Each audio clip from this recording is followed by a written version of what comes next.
Hey guys, so it's Tuesday and it's 7 p.m. Central, and so we're live.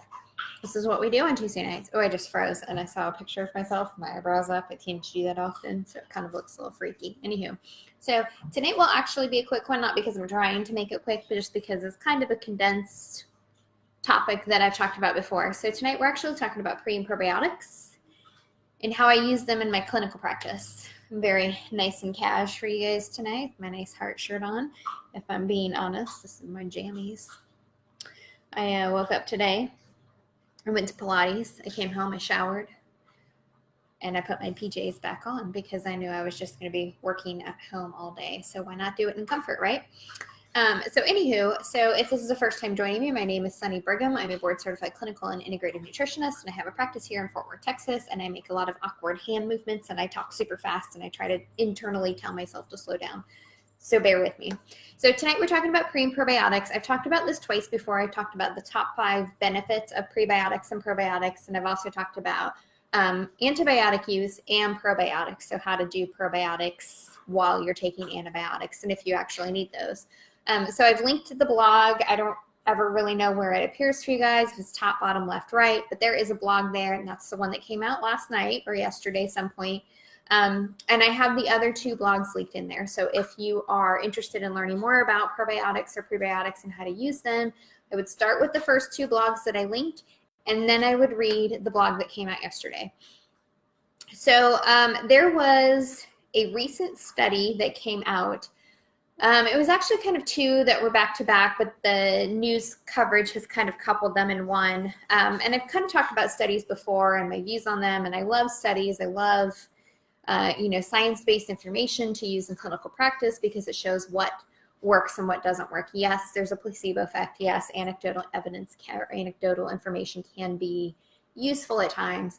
But what I really like is I like reviews. And I've said this before, reviews look at all the evidence out there on one specific topic. They throw out the junk studies, keep the really good formulated studies, and then use that to formulate an opinion of that specific topic. So anyway, there was 2 new studies that came out in the use of probiotics. And it says that probiotics in pill form are basically useless and also can be dangerous. I don't negate the study. Obviously, it was done. It did have useful information, but I don't think that's the opinion that should be formed from those studies. They were very small. One study had 15 people. One study had 21 people. That's a really small population when you talk about studies. Usually studies have hundreds to thousands of people inside a study, not just, 15 or 21. So I wouldn't take everything that you hear in the news to heart, especially when it comes to health-related information. Use that information as a starting point to then dive into looking for further research. So with that, I don't think that probiotics are useless, but I also don't think that they're overly useful. I tend to have a little bit of a different approach to probiotic use when I work with clients. So let's talk about prebiotics first. So just to kind of recap what prebiotics are, is they are foods that feed probiotic or the bacteria. So we all have healthy bacteria floating around our digestive tract. We also have bad bacteria. So it's kind of keeping a balance. It's kind of like good and evil. You got to have, a balance between the 2. And so we want more good bacteria than bad bacteria. And so what prebiotics do is prebiotics are foods that break down and ferment in the colon or the large intestine and provide food for the probiotics, for the good bacteria, so that they can continue to populate and breed and breathe and grow. But prebiotics, I don't like supplement form of prebiotics. You can find those in a lot of powders today. A lot of green powders will have those, like the superfood greens. I do like the superfood greens, but not for certain people. But there are prebiotics in those types of things. You'll find something in there called FOS, and those are a form of prebiotics. Certain probiotics will also have prebiotics in them.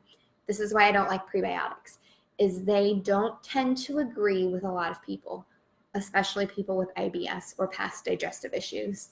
So prebiotics super duper easy to get in food. Prebiotics are like artichokes and apples and bananas and flax and oats and grains, garlic and onions. So things that people typically eat on an everyday basis. There's no need to supplement with prebiotics if you are consuming those foods. There's a super long list of prebiotics. Onions and garlic are probably the biggest, most common, most potent prebiotics out there. Some people with digestive issues will find that prebiotics tend to not agree with them in large amounts, raw form, but they can consume some in cooked form. For instance, I have IBS. I've talked about it previously. I cannot eat raw garlic. Even a little bit of raw garlic, I will blow up like I'm 5 months pregnant. But cooked garlic, I can eat cooked garlic all day long with no problems. And so that's how I get my prebiotics in. And I also love cooked onions. So I eat bananas. I don't eat apples. They're not my favorite. But I eat bananas. I eat grains. I eat oats. I eat lots of cooked garlic and onion. Anytime I'm cooking something, I'm putting garlic and onion in there. So prebiotics, you need 2 to 3 servings of prebiotics a day. So if you cook lunch at home, add in some onion, grill some onion first and throw that in there. Flavor it up with some garlic, or dinner, the same thing. Add a banana to your day, add an apple to your day, start the morning with oats. Those are all really great ways to get in prebiotics. Don't supplement with prebiotics. It's not something I have ever done in my practice. I would have to see like a super extreme case before I would ever supplement with prebiotics. When it comes to probiotics, I do supplement on a case-by-case basis. So I kind of have I'm not going to call it unpopular because I know there's a lot of clinicians that share the same views that I have. We'll call it an uncommon approach. I have an uncommon approach to probiotics in my clinical practice. I use them in supplement form. I have several clients on them right now in supplement form. But when I feel we've gotten to a point where they can function on their own without them, or they can start adding in probiotic foods, the supplements go away. I'm not a fan of you get a probiotic and you get a probiotic and you get a probiotic. I think it's just a completely overused supplement that's out there. I don't think that everybody needs one. But if you have digestive issues, I find that some people do benefit initially from a probiotic, not a prebiotic, but a probiotic. And I've talked about probiotics before. You can look at the other blogs that I linked in this week's blog as far as what to look when you're purchasing a probiotic and what are some good quality brands and things like that. But tonight I want to talk about food sourcing and why I don't always supplement. And it's not because of the study. It's just because I'm not a big fan of throwing supplements at everything. I want people to change their lifestyles. I want to help them transform their lifestyles so that they don't have to live out of a pill bottle. And the same thing goes with supplements. You can't out-supplement a bad diet. And that's also with probiotics.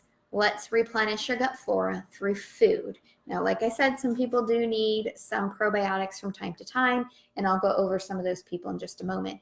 But probiotics food-wise, again, it's another super simple thing to get in. Kimchi, sauerkraut, fermented cabbage, fermented carrots, those are all really good sources of food-based probiotics. You only need 2 to 3 tablespoons a day. 2 to 3 tablespoons a day. And realistically, you should work up to that. You should start with like a half teaspoon and then a teaspoon and then work into a couple of teaspoons a day up to a tablespoon and then go from there, because they're super potent, super powerful, and people feel really bloated. It causes digestive upset the first time that they have it. If you go in and you eat like a whole bunch of kimchi or a whole bunch of sauerkraut and it's not something that you have as a part of your normal everyday diet, you will get diarrhea. It will happen. You'll get bloated. You'll get super gassy. You'll get diarrhea. And you say, I'm never eating that again. And it's because it was in a large amount. When we add in probiotics, we want to start very small dose, top out at 2 to 3 tablespoons a day. That's all you need. Fermented cabbage and carrots are probably my favorite. Kimchi, I'm kind of on the fence. That's just, a personal preference, but I know a lot of people like kimchi. And then sauerkraut's another one. A lot of people like sauerkraut. I ate it once when I was a kid. I hated it. I had it like 2 months ago. And I was like, oh, it tastes pretty good. But that was the first time I've had sauerkraut in like years. And I didn't think it was that bad. So if it's something that you swore off a long time ago, definitely try it again. But 2 to 3 tablespoons a day is all you need.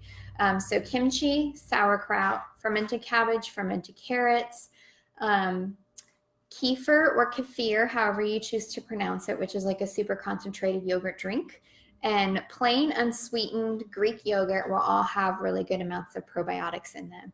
So if you start your morning with some kefir over some oats or over some granola or something like that, you're starting your day with some probiotics. If you start it with unsweetened, plain Greek yogurt, add in some berries, maybe some maple syrup or honey to sweeten it up, you're getting plenty of probiotics that way.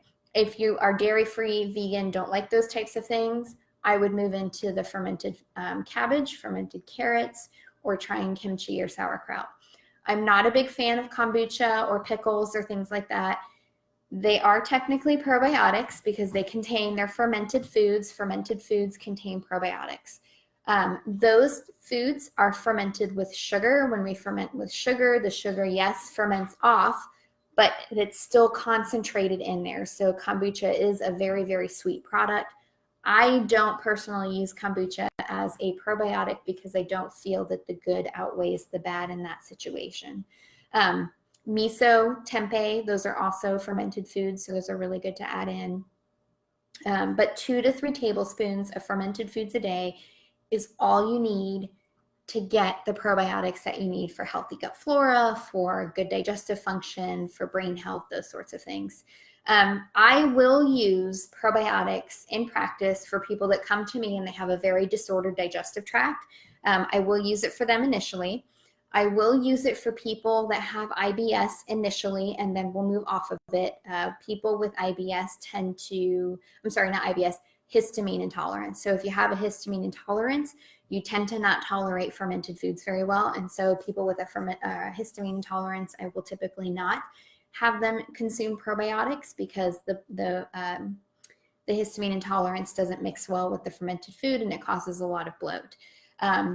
I will also use probiotic in pill form for people that have very specific needs for a specific strain of probiotic. There's specific ones that go for, like for instance, when people travel, I'll typically tell you, take a bottle of Saccharomyces boulardii with you because it helps treat travelers' diarrhea. So that's a very specific strain of probiotics. So I don't say go out and buy a whole bunch of probiotics and take them with you before you go. I usually just say pick up a bottle of Saccharomyces boulardii and take it with you to help ward off travelers' diarrhea. There are specific strains that treat specific conditions. For instance, some people can be low serotonin and dopamine producers, which are your happy hormones. We can also have some transmitter or neurotransmitter impairment. And there are specific probiotics that will help boost our neurotransmitter actions so that we can get the small amount of happy hormones that we're producing up to the brain where they go so that we can have a nice balance in mood, keep our anxiety levels low, those sorts of things. So there's a time and a place for specific strains or for specific conditions. But for the every average day lay person or individual in my clinic, I don't just give everybody probiotics. It's usually fermented foods. We'll talk about adding in fermented foods. If I give somebody a probiotic, it's something that I want to take them off eventually. And so we'll start to come off of that as we add in fermented foods. So prebiotics, 2 to 3 servings a day. It's bananas, oats, Jerusalem artichokes, onions, garlic are the easiest ones to get in. Whole grains, they ferment in the colon or the large intestine and feed the good, healthy gut flora in the digestive tract. Probiotics, you can walk into the supplement aisle, see tons and tons and tons of them. Bypass that. Keep on cruising to the cold section where the fermented vegetables or the kimchi or the sauerkraut or the kefir or the yogurt is. Pick up one of those and consume 2 to 3 tablespoons a day of fermented foods, but work your way up there. Start with a half teaspoon, go to a teaspoon, and then slowly titrate up until you're at 2 to 3 tablespoons a day. They're really yummy. You can eat them by yourselves. If you're having the vegetable, you can have a cracker, put them on the cracker and eat it. Start slow, work up to 2 to 3 tablespoons a day. It prevents you from having to take a probiotic in a capsule, spending, 40, 50, 60 bucks a month on a probiotic supplement because they are not cheap. But there is a time and a place for them. So I don't see any questions. Read the blog if you haven't read it yet. And I will see you guys next Tuesday. Let me tell you what we're talking about. Oh, I just messed up my nail. Just painted my nails today. Messed one up already. It's my MO. It's what I do. Next week we're talking about joint pain and digestion and how they relate together. So with that, I will see you guys next Tuesday, and I hope you have a fabulous week and a fabulous weekend for the last weekend in September. Bye.